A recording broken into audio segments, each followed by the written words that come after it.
Hi, this is Chiezan, the prior at SokukoJi Buddhist Monastery. If you value these talks and would like them to continue, please visit our donate page at www.sokukoji.org. Thank you. Thank you for joining this evening. I thought I would start out with just two quick announcements. The first one, we've been trying to encourage people to attend Sokuzan's talk on Sunday, as most of you do, but he is going to be talking about our large-scale fundraising effort to build a community mindfulness center as a place to support the Battle Creek community in many ways. And so he'll talk about that on Sunday, and also that we have Denkoei Sesshin coming up starting on Tuesday, our 8-day traditional Soto Sesshin. And you're highly encouraged to participate if you're able to, either in person or virtually, and you can reach out to us about registration. So please join us for as much of that as you are able to. And this is kind of a way of guilting people, but if you can show up for basic Buddhist teachings from 7 to 8, you can show up for sitting on Friday from 7 to 8. So same time, just different form. Sokuzan has asked me to talk about the simplicity of meditation this evening. And I was really grateful for that topic. Sometimes, like last week, we talked about the 5 skandhas, and it's interesting, very abstract for most of us. It's this kind of, it almost entirely takes place on an intellectual level as we try to take these thoughts and see how maybe they represent something that's happening, whereas the simplicity of meditation, I don't know that it could be said more clearly. That meditation is not a practice of elaboration. In a sense, it's kind of natural to an extent. And for the brief minute Sokuzan and I were talking about it, meditation, it's not just this formal gesture of sitting down, although that's pretty important, but this is like a timeless practice. It's a timeless practice, and in its most broad sense, it's not filling up the space. It's not making it a point to try to entertain oneself. It's just not much. So because you offered the example to me of sitting on the bank of a river, sitting on the bank of a lake. And while this isn't shikantaza, it's not much. It's just sitting there. And you could say there's some entertainment there. It can be quite beautiful. But if you look at anything long enough, it stops being the shiny idealism, and it just starts being very simple. It just starts being its own basic expression. Now, formal practice, you could say, has a slightly tighter form in that it has an intention. That you have actually the intention, conscious intention, to endeavor not to add to what is already occurring, to not fill up the space to a greater extent than it's already filling itself up. And meditation practice, I think we forget how simple it is because we make a project out of it. We make an agenda, we make a goal out of it. We don't realize how fixated we are on our ideas about meditation until we sit down and our experience doesn't live up to those expectations.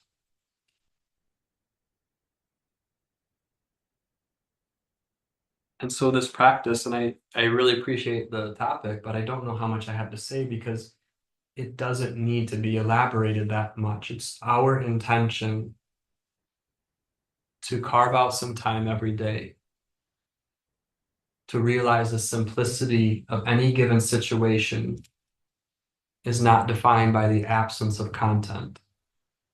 That the simplicity of any given situation as seeing that there's nothing that needs to be modified.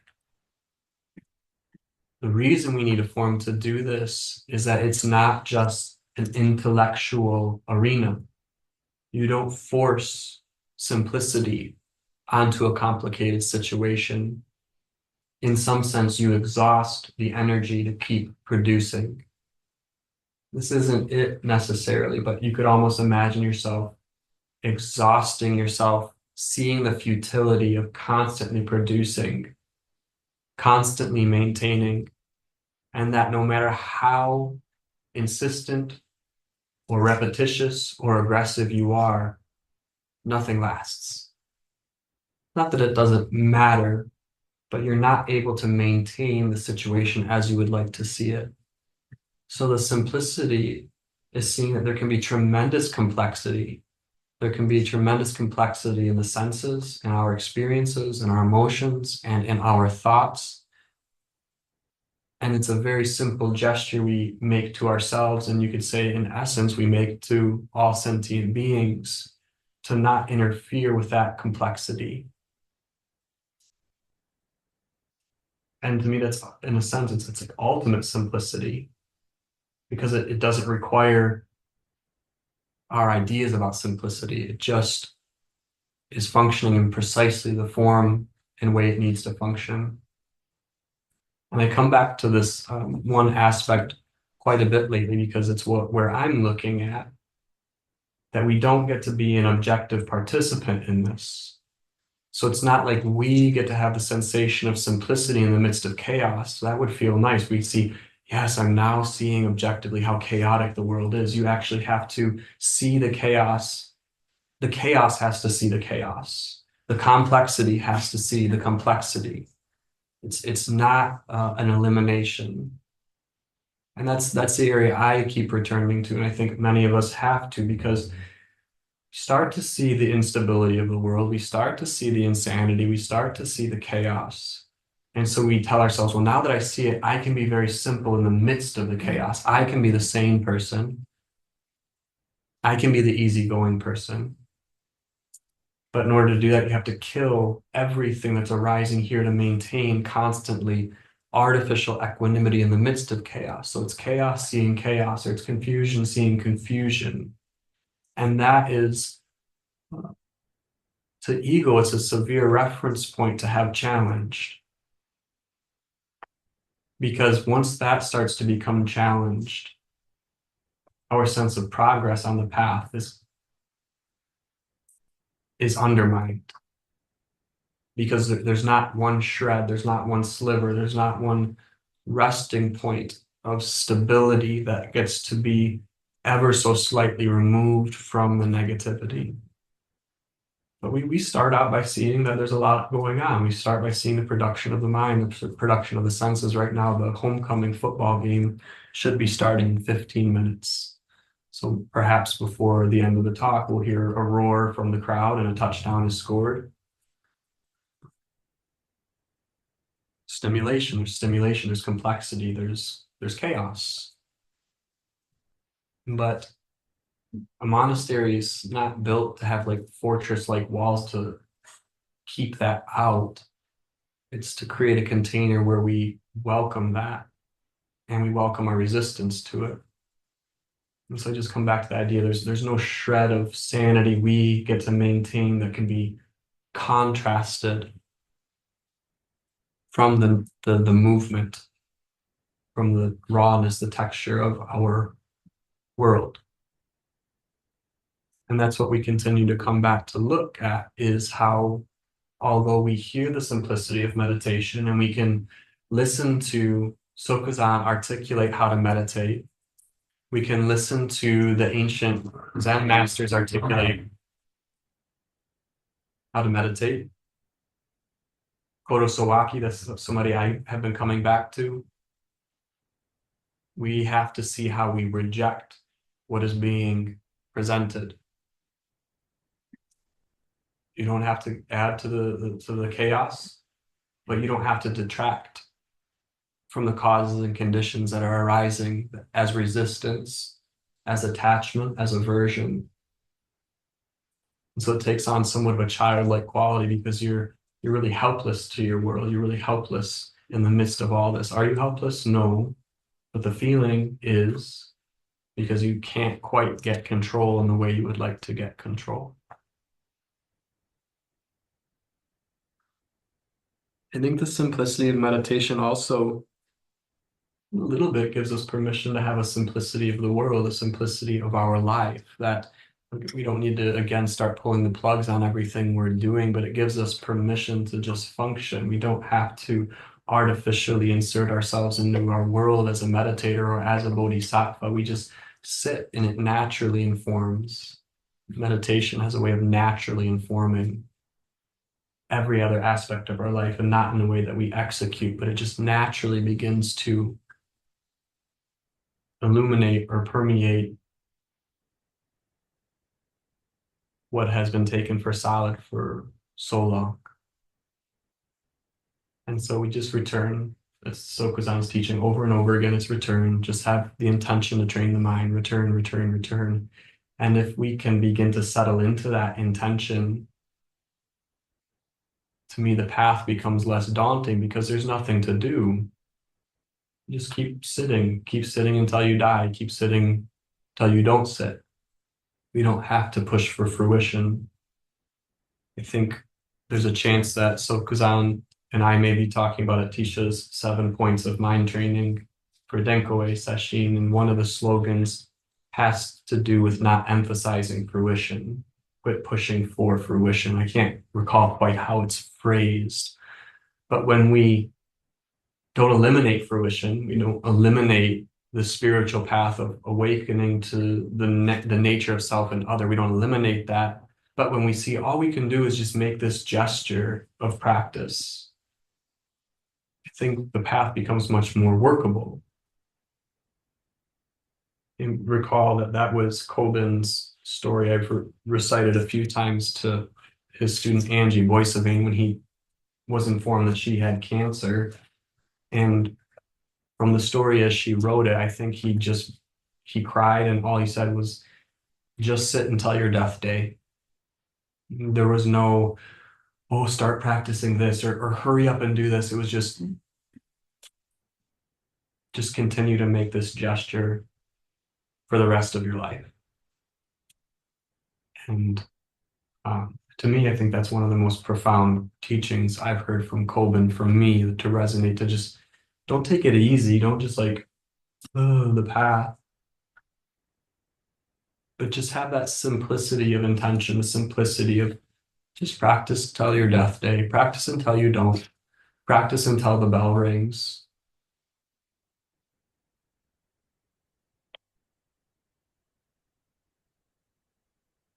And if we come down to just the simple instruction of meditation, it is very simple, and it can be stated very simply, and it has been stated very simply by Sokuzan, by Trungpa, by Kobin, by Kodo Sawaki, by Senkan, all these great meditation teachers.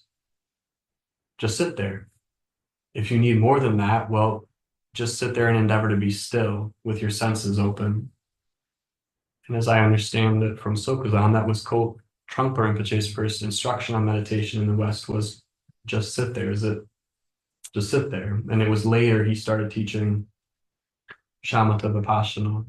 And I recently heard a story from John Roadhouse, who Sokuzan's known for 50 years probably, and who was also close to the Trungpa Rinpoche, that John shared with me that there was monks that were upset with Trungpa for teaching just sit there because they thought that was too advanced a practice.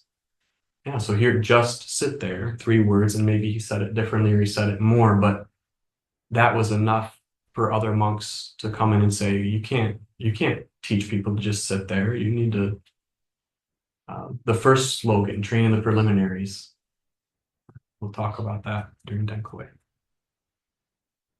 So if you're ever doubting yourself in meditation, if you're ever doubting yourself, which I don't know anyone who hasn't or doesn't regularly, maybe there are times we feel more mature, stable in our practice, but if you're ever doubting yourself in your practice, you could just say, am I sitting here? Have I made it to the cushion? Do I have the intention to receive regardless of how that looks?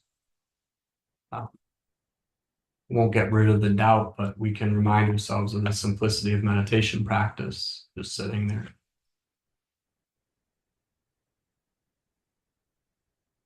Would be happy to respond to questions if there are any at this point. You doubt? So I've I read that for someone who's realized their mind in meditation isn't different from their mind off the cushion, does that mean their intention isn't different or the content of their thoughts isn't different? What does that mean? I think that's a completely valid question. I don't know that I could answer it. And I think that if it's articulated too definitively, we start to look for that. And so I always start at, okay, here's the teaching on and off the cushion, not separate. What separation do I see right now? And can I give my attention to how I am separating? I think for me, when Sokuzan first said the boundary between meditation and post-meditation collapses, I thought my meditation would extend into the world. And again, I can't say definitively anything, but I've been shocked that it's been the other way around. That this situation does not then explode and smother the world, but the sanctity that is artificially created that we call meditation collapses into the ordinariness of thoughts and emotions and pettiness. But the stillness of the body seems so important because when the body's not still, it's so much easier to be seduced into the movements of the mind. So I'm kind of going around your question, but I would say for most of us, the area we can look instead of seeing how do we get that to come to fruition is how is that not the case right now? What discrimination, what boundary is still being defined to the point where I differentiate the two?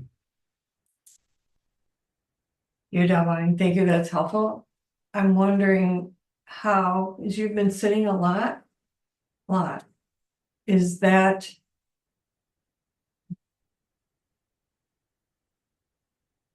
sure what to ask about that. Do you notice more of a difference in sitting versus not? I mean, is there more? The filters are becoming less functional, and that has been unpleasant. Because again, I think the idea is that we sit more and more and our awareness increases more and more, and then therefore we act more civilly. But the barriers that we have created are not repressing civility. The protections that we have created around our thoughts and our emotions and our minds are not repressing compassion in a relative sense. They are maintaining an identity which is threatened by the way in which our confusion may express itself. I would also say that I just enjoy sitting. I just enjoy it. It's not always emotionally pleasant or thoughts being pleasant. But for me right now, it's not just training the mind, but it's having an opportunity to be quiet and to not have a lot of input. And I've been talking a bit with Sokuzan about this, that it helps to be uninterrupted. It's not something I can maintain forever. That's not the superior expression of meditation. But for me right now, I just need to be sitting a great deal with nobody around. Sanho? Bauer. I've been having a lot of overstimulation, and I wonder, has your sitting so much been helpful with any kind of overstimulation? I don't know. Sometimes I feel like I'm more sensitive to stimulation. I think there's no way to say that this will or won't happen. You may find that you sit more and you sit more and you become more tolerant of stimulation, but that's temporary. Or you sit more and you sit more and you sit more and you become hypersensitive to every movement and noise, but that is also temporary. So there's no way to say that necessarily, and I can't say that the meditation is affecting that any more or less than just the natural expression of causes and conditions right now. Talked to Senchu today. I've been really irritable and really short-tempered with Rumi. And the other day we were holding hands walking back from the bank, and he was like bouncing and shaking. I just had to take my hand away from. I was like, I can't touch him right now. It is too much to have that kind of wiggling in my body. It was so overwhelming. So again, I no result particularly, just having to look at the way the mind relates to that negativity or that movement, or positivity and stillness for that matter.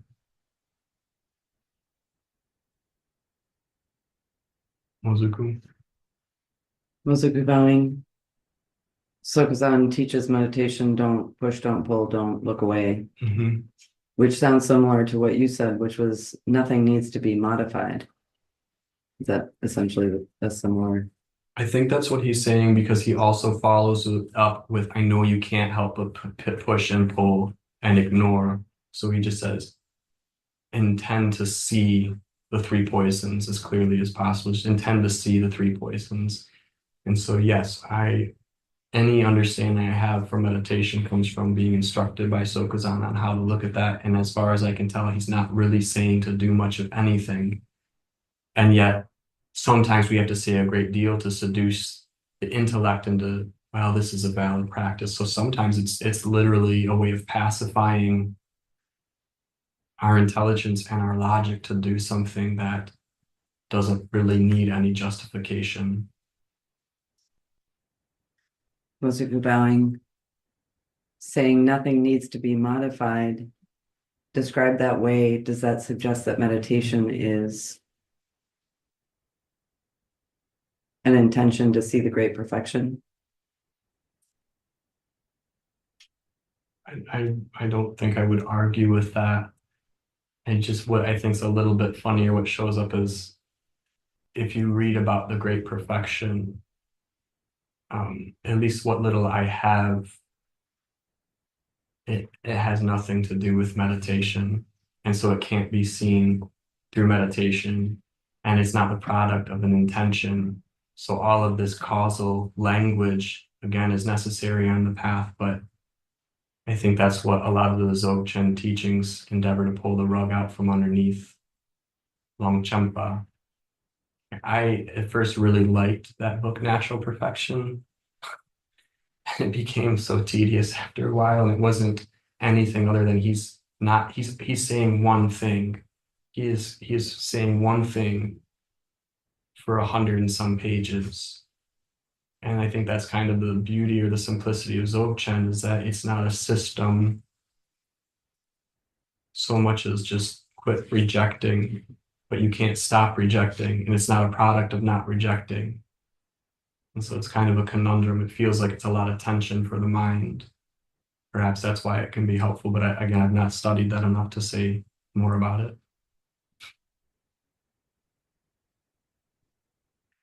Mozuku bowing. When you use the phrase nothing needs to be modified, is the cushion a place where it looks or feels like nothing needs to be modified? No, we're not talking about how things look or how things feel, because again, you're still reserving some sort of territory for an identity who says it looks this way or it feels this way. That's still about an experience.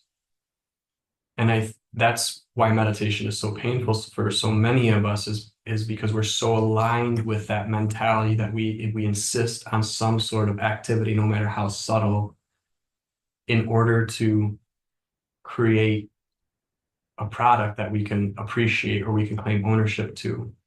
And so if we come back to that image Sokuzan gave of just sitting on a riverbank, you've eliminated all concepts of meditation.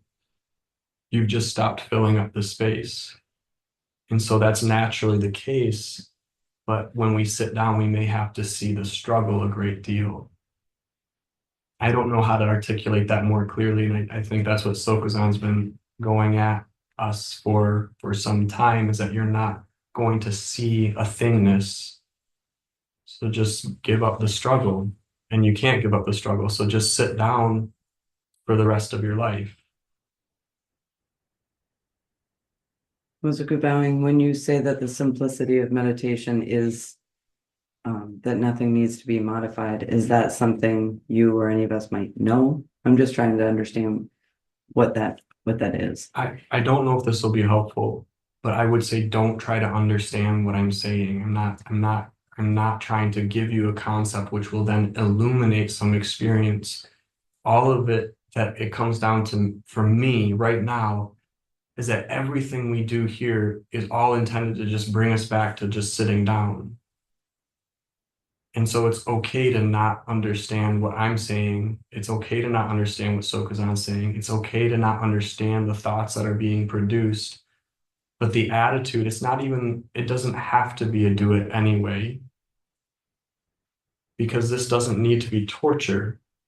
This doesn't need to be a punishment. It's such a simple gesture of sitting there. And if we can just give it the benefit of the doubt to say, I'll keep returning, I'll just continue to sit there. The content of the mind will shift dramatically, but we may see that it's not indicating anything.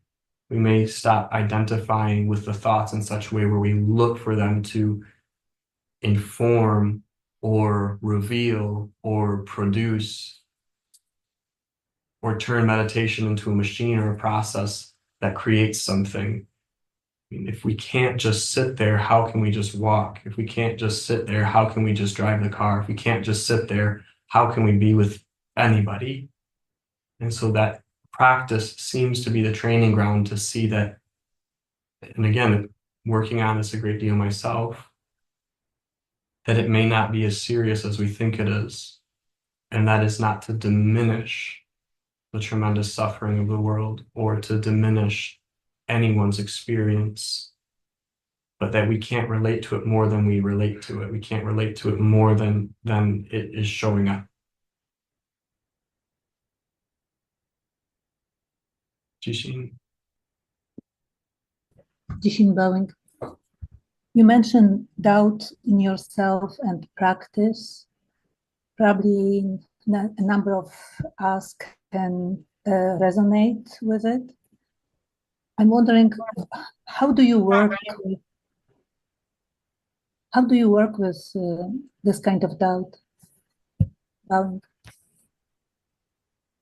I don't know. Doesn't have to be, but it seems that for most of us, there's some sort of energy that we find around meditation that continues to bring us back to it as a practice, whether it's a few minutes a day or hours a day. And so in working with doubt, it may be different for each one of us, but it could be just that reminder, if we're going to use the theme of the talks, the simplicity of meditation, it could be just the intention to not use the doubt to navigate our path, that all we need to do is continue with the simple expression of sitting. I just feel really strongly about that right now. And I don't think I've heard Sokuzan talk about anything more in the 14 years I've been studying with him than that gesture of sitting meditation. Now, individually, we may need to work with doubt. Situationally, we may need to work with it because it starts to consume us in such a way that it's just not workable anymore. But if it's just a matter of uncertainty, we don't need to clarify the uncertainty if we can just consider that the practice of meditation is not clarification in the sense of intellectual clarification. So the doubt, in some ways, in a relative way, you could say, is a wonderful sign. I remember Sokuzan teaching years ago about boredom in a similar sense. That boredom is just, it's the very clear expression that you're not trying to entertain yourself or you're not being entertained. And so it's not a problem. It's just the struggle with that sort of spaciousness. It can be a bit unpleasant. Thank you. Bune. Bune bowing. Will you share your experience, your story, or what you're seeing about your relationship to putting pressure on yourself to get to the cushion over the years? I can say that it waxes and wanes. I can say that I can have tremendous aggression and just a lot of negativity towards myself, and it's still not enough to get me to the cushion. And then at other times it's very effortless, that right now it's not taking a lot of aggression for me to sit for 4 or 5 hours a day. That will go away. I don't know. I can't maintain that forever. And so the returning to the cushion isn't consistent in the way I return to the cushion or the amount of time I return to the cushion. It's just that it isn't really this, but it's like I can't stop thinking about it. Since I first learned to meditate, it's a little bit silly, not silly, but just shocking how much I think about meditation.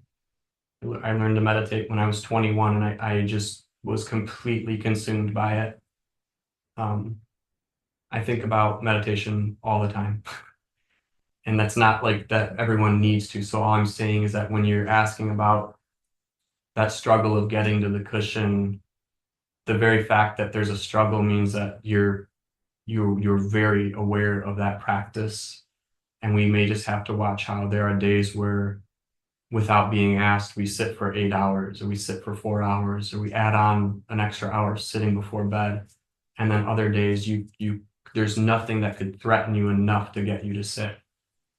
And I think there's a lot to be said about that, because we don't want to conform too heavily to how to meditate, but to just not take our eyes too far from that practice. Beyond ballet.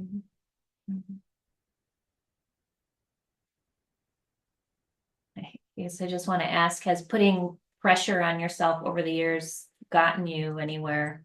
There's a lot of aggression in me. I have a lot of aggression. The direction of my aggression has changed over years. It used to be more oriented towards my practice explicitly, like an aggression towards practicing. And there's still some of that. And I think you could say it's a way that we utilize ego to help us on the path. That's really the only tool we have, is ego. So we may manipulate it in ways to help orient us towards the path.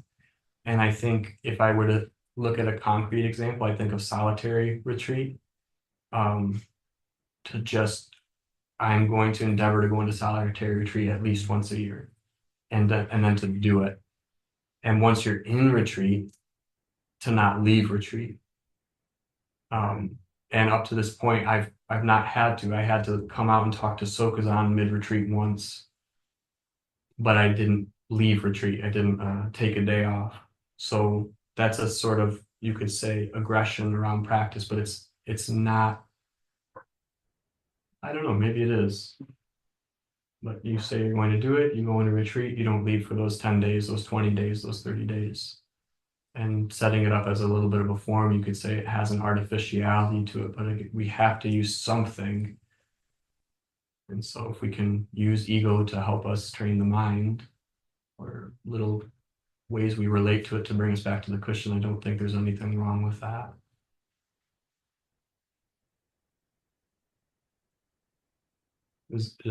Farid asked, how should one deal with the feeling of being entertained during meditation? And the two things that come to mind immediately is just being aware of the body, that in the midst of that entertainment, noticing if the body's moving. And I only say that just subjectively, that when I sit, oftentimes when I'm most entertained, there are slight movements occurring in the body. A big one for me is dropping my head to the left. Instead of having this symmetrical posture, my head kind of bows down, or maybe goes up, or my hands, they drum like this. So just flashing on the body. And the other one would be to just extend the sitting. Lastly, if you're just entertained, that's just another expression of phenomenon that's to be observed. It's not a problem to me, it's not a problem to watch that entertainment for a while. I really feel that that's been encouraged for me, is that I don't need to modify the content. And so if entertainment is arising, then that doesn't interfere with the awareness. Mozuku. Mozuku bowing, what inspired you to go study with another teacher? I don't know.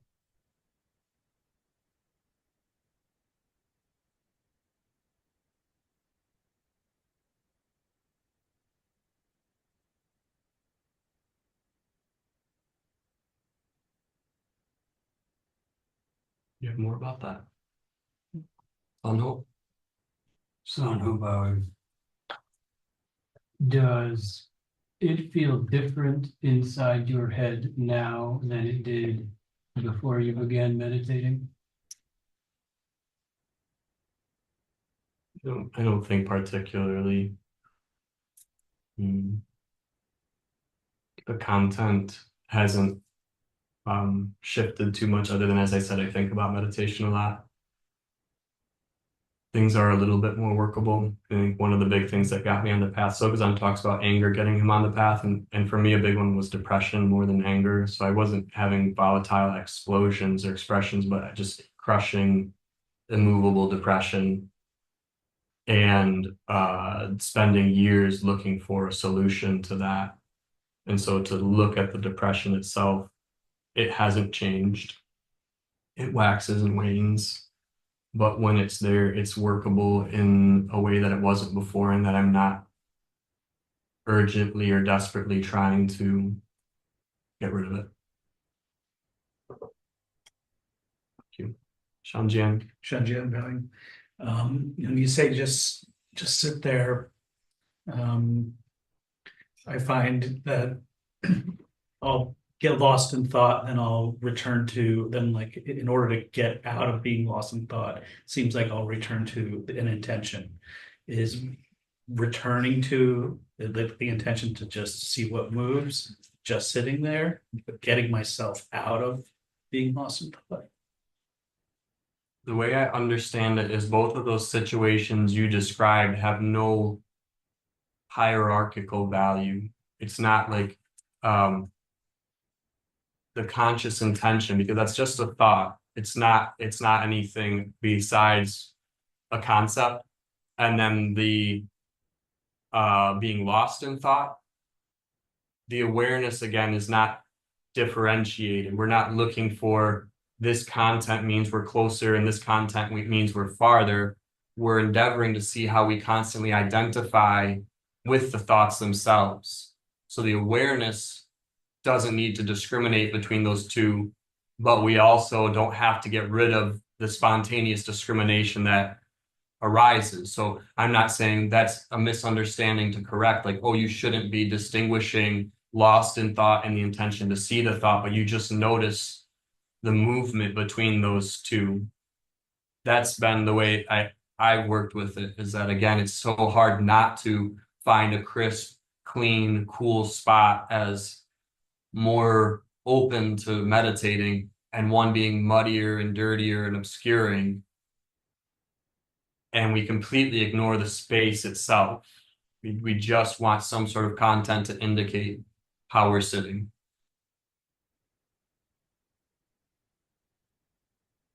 Thank you very much. Hi, this is Chiezan, the prior at SokukoJi Buddhist Monastery. If you value these talks and would like them to continue, please visit our donate page at www.sokukoji.org. Thank you.